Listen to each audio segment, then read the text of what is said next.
अस्सलाम वालेकुम नाज़रीन, आप मेरा यूट्यूब चैनल देख रहे हैं। सोहराब बरकत आपसे मुखातिब है। उम्मीद आप खैरियत से भी होंगे, खुश भी और महफूज भी। वजीह अस्वाती केस, एक कमारकन नियाज जिन्हें पाकिस्तान में कत्ल कर दिया जाता है, उसके हवाले से सबसे तो आप पहले जो मेरे देखने वाले हैं मैं उन्हें ये बताना चाह रहा हूँ कि गुज़श्ता वीडियो में जो रिपोर्टिंग की गई बहुत सारी रिपोर्टिंग ऐसी, बहुत सारे हक़ाइक़ ऐसे थे जिनके हवाले से मुझे अफसोस भी है और मैं ज़ाती तौर पर बतौर साफ़ी शर्मिंदा भी हूँ। और यकीनन मैं अपनी ऑडियंस से उस चीज़ पर माज़रत भी करता हूँ कि अगर कोई भी बंदा हर्ट हुआ है, क्योंकि बहुत सारे ऐसे हक़ाइक़ उस वीडियो में बयान किए गए जिनकी जो इंटरप्रिटेशन की गई या जिससे जो परसेप्शन क्रिएट हुई वो ठीक नहीं है, और उसके अंदर जो एक कॉन्टेक्स्ट बयान किया गया मेरी तरफ से ज़ाहिर है वो भी ठीक नहीं था, और उसकी ज़ाती तौर पर मैं ज़िम्मेदारी लेता हूँ कि वो मेरी तरफ से गलत हुआ और ज़ाहिर है मेरी नालायकी उसमें शामिल है। शायद मुझे ज़्यादा रिसर्च करना चाहिए था, शायद मुझे उस केस को समझना चाहिए था, वो जो हैपनिंग्स थी कोर्ट में उसे समझना चाहिए था। वो समझे बगैर मैंने उसको रिपोर्ट किया। उसकी वजह दो तीन हैं जो मैं आपको थोड़ी देर तक बताने वाला हूँ कि क्यों मैंने जल्दी में वो रिपोर्टिंग की और वो गलत है। ज़ाहिर है उसके ऊपर एक रिएक्शन भी सामने आया। खैर रिएक्शन तो आना ही था, दैट्स ऑब्वियस। जब भी आप किसी चीज़ के ऊपर फैक्ट रिपोर्टिंग करें और गलत हो जाएं तो आना भी चाहिए और यह हक भी बनता है। लेकिन अगर कोई किसी के भी सेंटिमेंट्स हर्ट हुए हैं या किसी को दुख पहुंचा है तो उनसे बहरहाल मैं ज़रूर माजरत करता हूं। असल में हक़ाइक़ बिल्कुल मुख्तलिफ हैं, और ये जो पटिशन है जो कि घर के पोजेशन के हवाले से इस्लामाबाद हाई कोर्ट में दायर करवाई गई थी, इसे जो रिजवान हबीब के लॉयर हैं उन्होंने परस्यू ही नहीं किया और उन्होंने कहा कि हम इसे मजीद प्रेस नहीं करना चाहते। लेकिन पुलिस ने जो पोजेशन ऑफ द हाउस है वो रिजवान हबीब के जो ब्रदर हैं उनके हवाले किया था, वो पोजेशन उन्हें दिया है, और उसके हवाले से ज़ाहिर है वजीह अस्वाती की जो टीम है, लॉयर्स की टीम है, वो ये कह रहे हैं कि विद इन 1 वीक हम वो वापस ले लेंगे। कोर्ट ने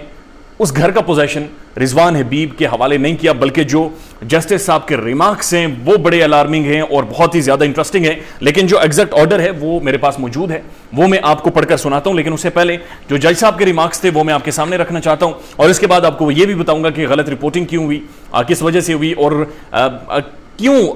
ये एक फ्लो ऑफ इंफॉर्मेशन इस केस में नहीं है, और क्यों हमें 1-2 लोगों के ऊपर रिलाई करना पड़ता है मालूमात के लिए। और उन 1-2 लोगों के साथ अगर आपकी थोड़ी सी भी मिसकम्युनिकेशन हो जाती है तो उसके बाद जो आप बात नरेट कर रहे होते हैं, बयान कर रहे होते हैं, या जो डिटेल्स आपके सामने रख रहे होते हैं वो कितनी ज़्यादा गलत हो जाती हैं, ये इस चीज़ की एक मिसाल है। मैं आपको वो सारी तफसीलात बताता हूँ। लेकिन पहले ये जस्टिस चौधरी अब्दुल अजीज़ साहब थे, मुअज़्ज़िज़ जज हैं इस्लामाबाद हाई कोर्ट के। जब केस शुरू हुआ तो सबसे पहले इनके सामने जब बताया गया केस के हवाले से तो इन्होंने क्लियरली और बड़े वाज़ेह अल्फाज में कहा कि ये वही केस है जो एक अमारकन लड़की बाहर से पाकिस्तान में आई थी, जिससे पैसे भी छीने गए और पैसे की ही लालच में उसे उसी के घर में मार दिया गया था। ये वही केस है जिस पर ज़ाहिर है वहाँ मौजूद लोगों ने कहा जी बिल्कुल ये वही केस है। उसके बाद जो बैरिस्टर साहब हैं, barrister Syed Zulfiqar Shah advocate for the petitioner, जो रिजवान हबीब के लॉयर हैं, उन्होंने कहा कि we want to withdraw this case, यानी कि जो पोजेशन के हवाले से उनकी पटिशन थी हम उसे विड्रॉ करना चाहते हैं क्योंकि हमने पैचअप कर लिया है पुलिस के साथ। अब वो ये कह रहे हैं कि हमने पैचअप कर लिया पुलिस के साथ, लिहाजा हमें कोर्ट की इसके ऊपर डायरेक्शंस की शायद ऐसे तासुर मिल रहा है कि कोर्ट की डायरेक्शंस अब इसमें इतनी ज्यादा शायद इंपॉर्टेंट नहीं होंगी। उसके बाद जज साहब फरमाते हैं कि पैचअप इंसाफ कहाँ गया। ये जज साहब ने वाज़ेह तौर पर पूछा कि आप किस चीज़ के नारे लगाते हैं और जुडिशरी को बदनाम करते हैं, और उसके बाद कहते हैं कि पाकिस्तान में जो जुडिशरी है वो इतने नंबर पर आ गई है और दुनिया में जो पाकिस्तान का जस्टिस के हवाले से नंबर है बहुत ज़्यादा नीचे चला गया है। आप इस चीज़ के नारे लगाते हैं और ख़ुद बाहर बैठकर पुलिस के साथ पैचअप करते हैं। आपको ये भी पता होगा कि पाकिस्तान का जो इंसाफ है, रूल ऑफ लॉ है, बहुत सस्ता है। यहाँ पर किसी की मुर्गी का भी केस हो जाए तो वो पटिशन फाइल करवा देता है, और शायद इसी वजह से कि ये भी एक हकीकत है कि पाकिस्तान की कोर्ट्स के ऊपर इतना ज़्यादा दबाव है कि बहुत सारे केसेस टाइमली हल नहीं हो पाते।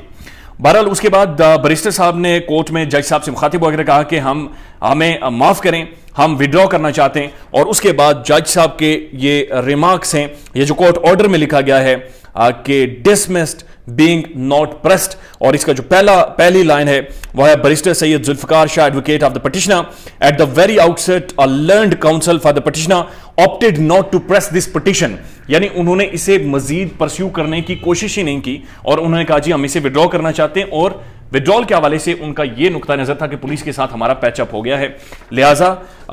दे were not handed over the possession of the house by the court اب یہ سب سے امپورٹنٹ چیز ہے کہ کورٹ کی طرف سے کوئی ایسی پوزیشن اس گھر کی انہیں نہیں دے گی، بلکہ جج صاحب کے جو ریمارکس ہیں وہ بڑے ایک سیریس نوعیت کے تھے، اور یہ پولیس نے پوزیشن برادر آف رضوان حبیب کو دیا ہے، اور پولیس کس اتھارٹی میں دے سکتی ہے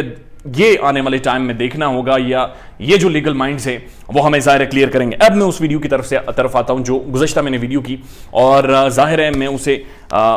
کچھ ہی ٹائم بعد ڈیلیٹ کر دوں گا، چونکہ ایک آرڈر میرے پاس آ گیا ہے، اور یہ ظاہر کورٹ کی رولنگ ہے، اور عدالتیں اور جو رول آف لا ہے وہ کسی بھی صورت میں کسی بھی حالت میں سب سے زیادہ مقدم ہونا چاہیے۔ اب یہ بات آپ سمجھیے کہ وہ مس انفارمیشن کیوں ہوئی۔ وہ جو ڈیٹیلز میں نے آپ کے سامنے رکھی تھی اس حوالے سے جن کے ساتھ میری کنورسیشن ہوئی وہ بہت مختصر وقت کے لیے تھی، اور اس مختصر وقت میں کی جو کنورسیشن تھی اس میں جو چیز مجھے کلیئر ہوئی یا جو چیز میں سمجھ پایا، میرا مقصد تھا وہ آپ کے سامنے رپورٹ کروں، کیونکہ وہ بہت ہی اہم ڈیولپمنٹ تھی۔ صبر کم چیز یہ ہے کہ شاید مجھے کورٹ کے آرڈر کا انتظار کرنا چاہیے تھا، اس میں کوئی دوسری رائے نہیں ہے، کیونکہ کوئی بھی اوپینین یا کوئی بھی پرسپشن میٹر نہیں کرتی جتنا رول آف لا میٹر کرتا ہے۔ اب یہ دو تین چیزیں آپ سمجھیے اس کیس کے حوالے سے۔ پاکستان میں بہت ریئر ہے، بہت کم ہے، ایون میں ساری اخباریں روزانہ کی دیکھتا ہوں، پاکستان کی میڈیا میں یہ کیس رپورٹ ہو نہیں رہا، بالکل بھی نہیں رپورٹ ہو رہا۔ گزشتہ دن جب یہ ہیپننگ یہ سارا کورٹ میں یہ جب پٹیشن ڈسمسل کے لیے پریس کیا گیا اور ڈسمس ہوئی، اس دوران بھی جو رپورٹرز کورٹ کے اندر موجود تھے، پاکستان میں جو اس وقت رپورٹرز کی نظر ہے وہ ایک تو مریم نواز کا ایون فیلڈ کا کیس ہے، اور اس کے بعد محسن بیگ کا کیس ہے، جنہیں ایف آئی اے حکام نے جن پر تشدد بھی کیا، اور بہرحال وہ ایک ڈیولپنگ سٹوری ہے، اس کے حوالے سے بھی حقائق فلی منظر عام پر نہیں آئے، لہٰذا جو رپورٹرز کا جو ایمفیسس تھا، جو فوکس تھا، وہ ساری خبریں تھیں۔ اور جب میں نے دو رپورٹر سے کورٹ رپورٹر سے پوچھا تو انہوں نے کہا کہ جی ہم نے اس کیس کو اس طرح سے نہیں دیکھا اور ہمارے پاس اس کیس کے حوالے سے معلومات نہیں ہیں۔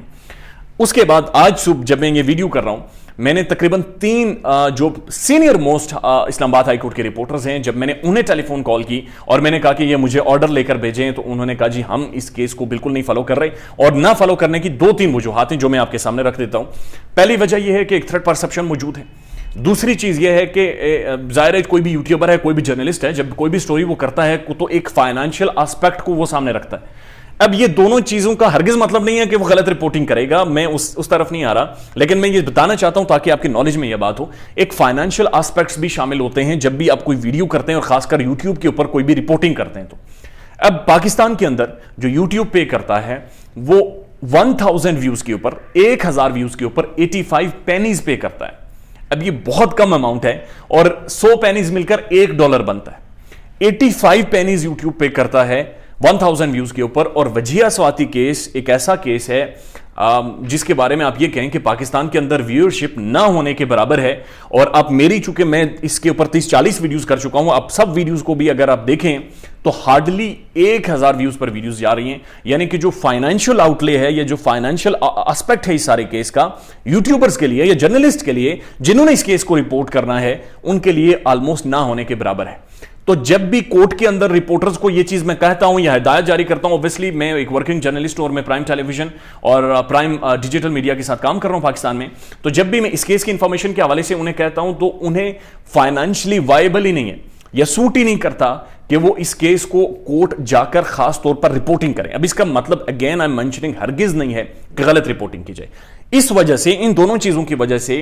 مشکل یہ ہو رہا ہے کہ جو انفارمیشن کا فلو ہے وہ بہت زیادہ کم ہے، بلکہ نہ ہونے کے برابر ہے۔ آپ کو خاص طور پر پریس کرنا پڑتا ہے، اور کچھ بڑی معزز ہماری شخصیات ہیں جنہیں بعض اوقات مجھے خود شرمندگی ہوتی ہے کہ میں 2-3-4 کالز کر دیتا ہوں، اور مجھے پتا ہے کہ ظاہر ہے ایک ڈسٹربنس ہوتی ہے، ان کا اپنا ایک ورکنگ ٹائم ہے، لہٰذا بہت مشکل سے معلومات نکالی جاتی ہے، اور وہ جو معلومات نکالی جاتی ہے اس کے اندر کافی ساری گنجائش موجود ہوتی ہے کہ کچھ چیزیں خراب ہو جائیں، کچھ چیزیں ٹھیک نہ ہوں، لہٰذا آئی تھنک سو دا بہتر طریقہ یہ ہے کہ کورٹ کی جو پروسیڈنگز ہوں، کورٹ کا جو آفیشیل ڈاکیومنٹ ہو وہی آپ کے سامنے پڑھا جائے۔ اگین میں بالکل شرمندہ بھی ہوں، and I feel regret with in me as a journalist, as a professional journalist, کہ کچھ حقائق غلط رپورٹ ہوئے، اور اس کی وجہ سے اگر کسی کا بھی کوئی بھی کسی کا سینٹیمنٹ، وجیہہ سواتی کی فیملی کا، ان کے جاننے والوں کا کوئی بھی ایک غلط امپریشن گیا ہے، پرسپشن گئی ہے، سوری اس کے لیے اپنا خیال رکھیے گا، اور ہمارے چینل کا بھی اللہ حافظ۔